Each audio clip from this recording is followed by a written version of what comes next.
Hello दोस्तों।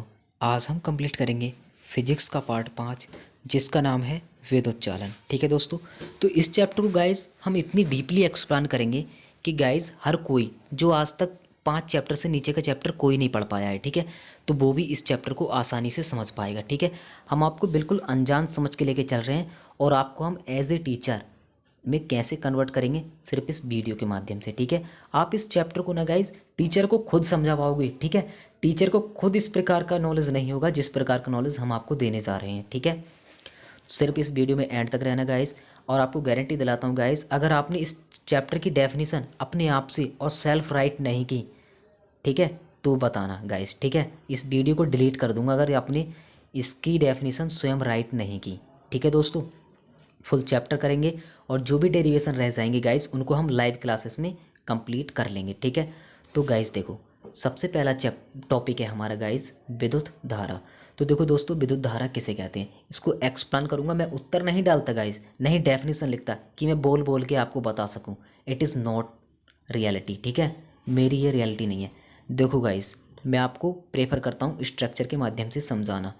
ठीक है, तो देखो गाइस, हमें पता है कि प्रत्येक वस्तु में इलेक्ट्रॉन होते हैं, पता है ना।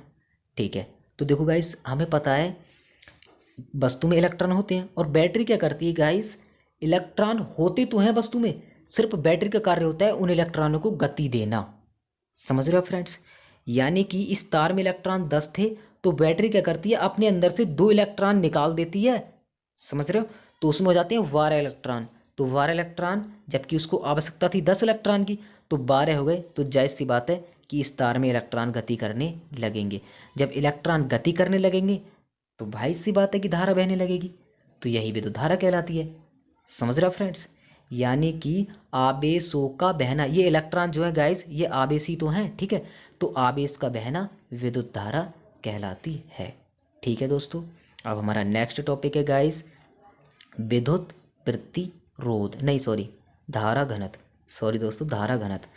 तो देखो गाइस, धारा घनत्व यानी कि अगर किसी चीज़ को, मान लो कोई वायर है, हमने इतना लंबा वायर ले लिया गाइस और उसमें धारा की, मतलब हमने मोबाइल की बैटरी ऐड कर दी, तो क्या वो उस तार में करंट फ्लो कर पाएगी? नहीं कर पाएगी ना। तो यही धारा घनत्व है, यानी कि जिस चीज़ को जितने करंट की आवश्यकता है हमें उतना ही करंट देना चाहिए, यही धारा घनत्व है। जैसे गाइस ये ड्रम ले लिया मैंने, ड्रम है, ठीक है, इस ड्रम को आवश्यकता है 5 एम्पियर के करंट की। समझ रहे हो ना फ्रेंड्स, यानी कि इस ड्रम को हम अगर इस साइड से 5 एम्पियर का देंगे तो ये दूसरी साइड से 4 एम्पियर का करंट देगा। केवल 1 एम्पियर कम कर रहा है। अगर हम इसको 1 एम्पियर का करंट देंगे तो ये दूसरी ओर करंट दे पाएगा क्या? नहीं दे पाएगा ना। तो यही तो धारा घनत्व है, यानी कि जिस चीज़ को, यानी कि जितना क्षेत्रफल अधिक होगा, ठीक है, जितना क्षेत्रफल ज़्यादा होगा उतना ही करंट हमको ज़्यादा देना पड़ेगा।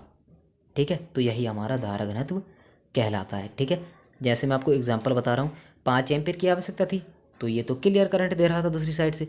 अब हम इसको 1 एम्पियर देंगे तो ये करंट नहीं दे पाएगा। ठीक है, धारा घनत्व को हम जे से दर्शाते हैं, तो जे बराबर हो जाएगा हमारा आई अपॉन ए, यानी कि आई जो हम धारा देते हैं इसमें, जैसे हमें 5 एम्पियर की धारा देनी थी तो 5 एम्पियर, और ए क्या है, इस ड्रम का क्षेत्रफल। अगर मान लो हम तार में करंट फ्लो करा रहे हैं तो ए तार का क्षेत्रफल हो जाएगा, किसी भी चीज़ में करा रहे हैं तो वो उस चीज़ का क्षेत्रफल हो जाएगा।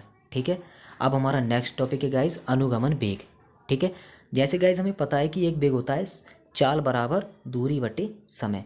यह हम जानते हैं कक्षा 10 में भी और बहुत सारी क्लासों में हमने इसी को पढ़ा है, शुरू से हम इसको पढ़ते आ रहे हैं। समय बराबर दूरी बटे चाल या चाल बराबर दूरी बटे समय। तो देखो गाइस, जैसा अभी हमें पता है कि इलेक्ट्रॉन जो होते हैं वो प्रत्येक वस्तु में उपस्थित होते हैं। ठीक है, तो जैसे तार में बैटरी इलेक्ट्रॉनों को बहाती है, ठीक है, तार में बैटरी इलेक्ट्रॉनों को बहाती है, यानी कि तार में इलेक्ट्रॉन कितने थे, 10। ठीक है, तो बैटरी ने क्या काम किया, 2-3 इलेक्ट्रॉन उसमें फालतू कर दिए। ठीक है, तो जब 10 इलेक्ट्रॉन आवश्यकता थी उसमें तो 13 इलेक्ट्रॉन हो गए, तो 13 जो हो गए वो हो गए असंतुलित। तो क्या हो गया गाइस, उसमें करंट जो है वो बहने लगा, यानी कि धारा बहने लगी। तो ये आवेश जो है गाइस, ये इलेक्ट्रॉन जो है इस माइनस वाले टर्मिनल से निकलकर इस प्लस वाले टर्मिनल तक, यानी कि हमें इस बल्ब तक पहुंचने में लगा समय अनुगमन वेग कहलाता है। समझ गए फ्रेंड्स, मान लो इस तार की लंबाई कितनी है, एल। ठीक है। तो अनुगमन वेग को हम दर्शाते हैं BD से, जबकि हम वेग को किससे दर्शाते हैं, वेग चाल एक ही है दोस्तों, तो वेग को किससे दर्शाते हैं हम B से। तो इस ये अनुगमन वेग है तो इसको हम सापेक्ष में D लगा देते हैं, ठीक है।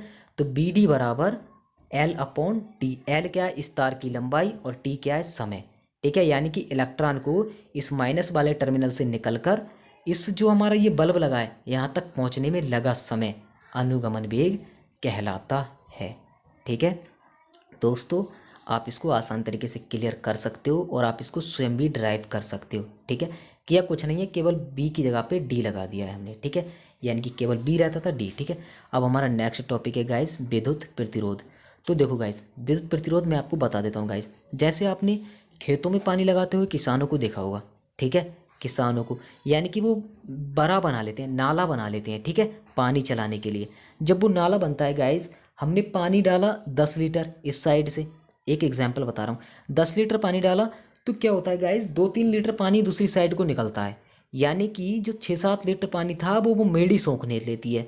तो यानी कि इस प्रकार से पानी का कम होना, ठीक है, उसी प्रकार से इसमें होता है। यानी कि 5 एम्पियर की धारा हमने प्रवाहित की और दूसरी ओर मिली हमको 4 एम्पियर की, तो 1 एम्पियर जो खत्म हुई वो विद्युत प्रतिरोध के कारण खत्म हुई। तो हम कह सकते हैं कि धारा के मार्ग में बाधा उत्पन्न करने वाला विद्युत प्रतिरोध कहलाता है। इसको हम दर्शाते हैं R से। R बराबर होता है B/I। B क्या है, बैटरी की